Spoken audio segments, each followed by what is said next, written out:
Imaginez qu'il vous reste exactement un jour à vivre. Personne ne voudrait vivre cette expérience. Mais les scorpions risquent de mourir 7 fois dans leur vie. Ils peuvent être tués par leur propre corps. Le scorpion sur cette vidéo a eu de la chance. Il a réussi à se débarrasser de sa vieille peau et a survécu. Malheureusement, ce n'est pas toujours le cas. La mue est un processus naturel pour de nombreux animaux. Si vous avez un chien ou un chat, alors vous voyez de quoi je parle. Si ça se trouve en ce moment même, vous êtes en train d'enlever des poils de votre tasse à café. Mais la nature a joué un tour cruel aux scorpions. Pour grandir, ils doivent se débarrasser de leur vieil exosquelette, la carapace chitineuse. Il n'y a pas d'autre moyen. Vous avez vu les princesses chinoises qui sont soumises au bandage des pieds? C'est à peu près ce qui arriverait aux scorpions s'ils restaient dans le même exosquelette. Ils doivent s'en débarrasser, et c'est là que l'ironie de la sélection naturelle entre en jeu. Jusqu'à 30% des jeunes scorpions peuvent tout simplement ne pas survivre à la mue. Ces données sont fournies par Philippe de Vosgioli dans son manuel sur l'entretien des scorpions en captivité. J'ai tendance à faire confiance à cet auteur, il a écrit un tas de livres sur des créatures étranges. Mais en quoi la mue pose un problème?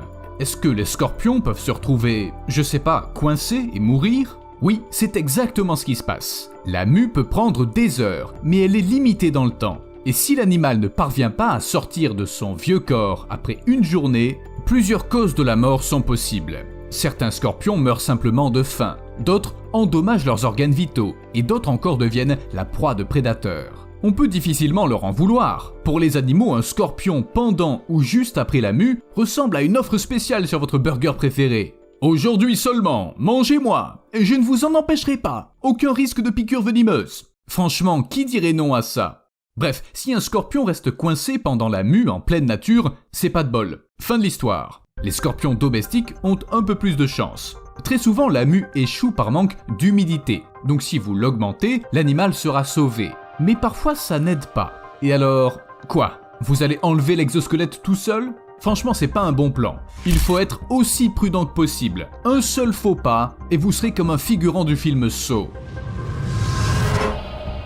Vous savez, j'ai jamais vraiment aimé les scorpions, mais je commence à avoir de la peine pour eux. Ils meurent de faim, dépensent beaucoup d'énergie pour enlever ce qu'on va appeler une basket, tout cela pour éventuellement mourir. Oui, et si la mue se passe bien, est-ce qu'ils doivent manger leur basket? Je veux dire leur exosquelette? De nombreux animaux le font pour retrouver des forces et reconstituer leurs nutriments. Pourquoi gaspiller une bonne carapace?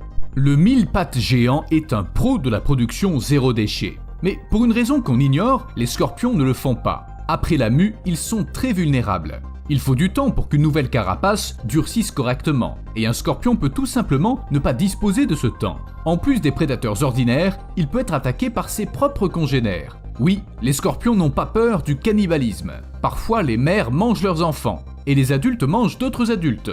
Je ne sais pas si les scorpions sont capables de faire le rapprochement et de comprendre que muet signifie mou, mais dans la bataille qui suit immédiatement la mue, la pauvre créature n'a tout simplement aucune chance. En plus, tout le monde se tient prêt à en profiter. Les suricates ne vont pas attendre poliment parce que, vous savez, ils poursuivent un objectif plus important. Ils montrent l'exemple à leur progéniture. Et je ne plaisante pas. Au lieu de laisser les petits apprendre à chasser ces dangereux scorpions par eux-mêmes, les suricates plus âgés attrapent la proie et la mettent hors d'état de nuire. Puis, ils la transforment en une sorte de mannequin. Un punching ball pour que les petits puissent s'entraîner à la chasse. En grandissant, ils passent au cours avancé. Là, ils s'entraînent sur un scorpion vivant, mais sans dard. Et enfin, l'examen avec un scorpion vivant qui à tout moment peut... Tous les scorpions sont venimeux, ça on n'y peut rien. Mais ils ne naissent pas comme ça, ils le deviennent progressivement en montant de niveau. Ça se produit à chaque nouvelle mue, il peut y en avoir 7 au total. Au premier niveau, les petits scorpions se baladent sur le dos de leur mère et ressemblent à des nouilles de riz. Ils n'ont pas de carapace, pas de griffes puissantes, ni même de dard. Les changements ne commencent qu'après la première mue.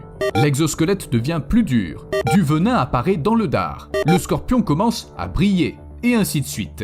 Oui, ces créatures venimeuses brillent vraiment dans le noir. D'un côté, c'est pas si mal. Je préfère savoir qu'il y a un scorpion à proximité. Mais d'un autre côté, ça donne la chair de poule. Plus un scorpion vieillit, plus les composés fluorescents s'accumulent dans sa carapace. On pense que c'est l'un de ses mécanismes de défense. Les scorpions sont de vraies stars de la nuit, et lorsque la lune est brillante, ils comprennent qu'ils sont trop visibles pour les prédateurs. Du coup, ils regardent leurs pinces et se disent « Non, je vais plutôt aller me reposer ».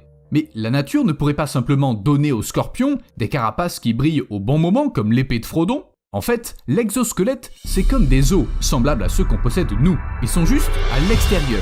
Les scorpions sont en quelque sorte à l'envers. Why is it inside out? Sans exosquelette, le corps du scorpion est trop mou pour survivre aux conditions difficiles de la vie sauvage. Mais avec lui, les scorpions sont comme dans un costume d'Iron Man, qui peut accidentellement les tuer s'ils mettent trop de temps pour l'enlever. Mais c'est un détail.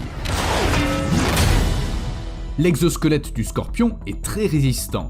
Alors non, il n'arrête pas les suricates, non, il n'y a pas d'assistant vocal à l'intérieur, enfin je crois, mais la force de leur exosquelette est étonnante. J'ai mentionné Iron Man pour une raison. Les griffes et les pinces des scorpions contiennent des dépôts d'atomes de métal. C'est pas encore tout à fait comme Wolverine, mais pour leur taille, les scorpions sont juste vraiment cool. J'imagine comment ils ont persuadé l'évolution d'ajouter du métal à leur carapace. Allez, donne-nous du métal! Non! Oh allez! Ok.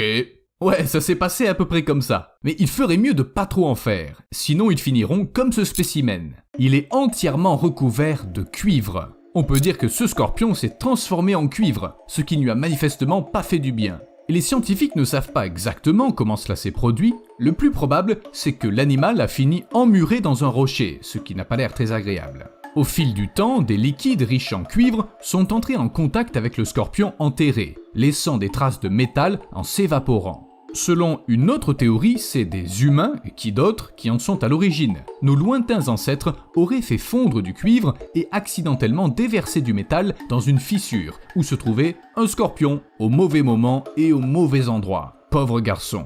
Impossible de survivre à ça. Mais en général, les scorpions sont des durs à cuire. Certains d'entre eux sont même capables d'autotomie. Ça vous semble étonnant? On dirait bien. Vous savez sûrement que les lézards peuvent détacher une partie de leur queue pour s'échapper. Eh bien, on appelle ça l'autotomie. Les scorpions font la même chose, mais pas aussi gracieusement. La queue, bien sûr, tombe, mais le scorpion perd aussi son anus. Il pourra encore attraper de petites proies avec ses pinces et vivre plusieurs mois, mais il ne pourra plus déféquer jusqu'à la fin de sa vie. Ce serait beaucoup plus facile si les scorpions savaient comment faire repousser leur queue, mais la nature ne leur a pas donné cette possibilité. Pourquoi? Pour ne pas être trop similaire à Wolverine ou quoi? Les crabes peuvent régénérer leurs membres, les araignées peuvent facilement faire repousser une paire de pattes, mais pas les scorpions. Comme si, quelque part au tout début de leur histoire, ils avaient choisi des capacités aléatoires et le regrettent encore. Au fait, l'ancien scorpion de mer, Pentecopterus decoraensis, qui avait la taille d'un humain adulte, muet également, mais ça ne lui causait pas tant de problèmes. Vous voyez, quand on vit dans l'eau, il est difficile de souffrir d'un manque d'humidité. Les arrière-grands-pères des scorpions modernes avaient un problème différent. Ils étaient énormes, vivaient il y a 470 à 370 millions d'années, avaient l'air effrayants et se nourrissaient peut-être de charognes. Ou bien ils étaient végétariens, parce que leur semblant de griffes n'était effrayante qu'en apparence. Mais en fait, ce vieux monstre était très fragile. Trop fragile pour chasser les autres créatures de l'océan. Peut-être que l'exosquelette des anciens scorpions était plus souple que celui des scorpions actuels, donc il n'y avait aucun moyen d'y rester coincé accidentellement. Attendez une minute. Vous vous dites maintenant que les pauvres scorpions ont trop souffert de l'évolution, comme si elle les détestait vraiment. En fait, c'est un peu différent. L'évolution n'a pas de favori. C'est juste que les capacités pratiques et cool vont toujours de pair avec quelque chose d'inutile, ou même de dangereux. Les tarentules, par exemple, perdent également leur exosquelette, et peuvent également y rester coincés. Plus l'araignée est vieille, plus elle met de temps à changer de peau, et plus elle risque d'y laisser quelques membres. Mais bon, comme je l'ai dit, les araignées peuvent facilement s'en débarrasser et en faire pousser de nouveaux. Même les serpents peuvent avoir des problèmes pendant la mue. Ou plutôt, ils peuvent accidentellement se perdre. Je ne sais pas comment c'est arrivé, mais ce python est allé ramper dans la peau qu'il avait déjà perdue. Et il est resté coincé. Bizarre. Il me semble avoir déjà vu ces écailles. Certaines personnes ont des problèmes d'orientation, je vois pas pourquoi les serpents ne pourraient pas en avoir aussi. En fait, les humains aussi perdent leur peau. Je vous laisse une seconde, le temps d'imaginer votre voisin en train de se tortiller hors de ça. Wow, that's amazing. Heureusement, les humains perdent leur peau sous forme de petites pellicules qui se rincent facilement. Presque entièrement. Enfin, sauf celles qui deviennent poussière et se déposent sur vos meubles. J'ai l'impression d'avoir oublié quelque chose. Quelque chose de vraiment important. Ah oui, l'intro café! Mieux vaut tard que jamais! À plus!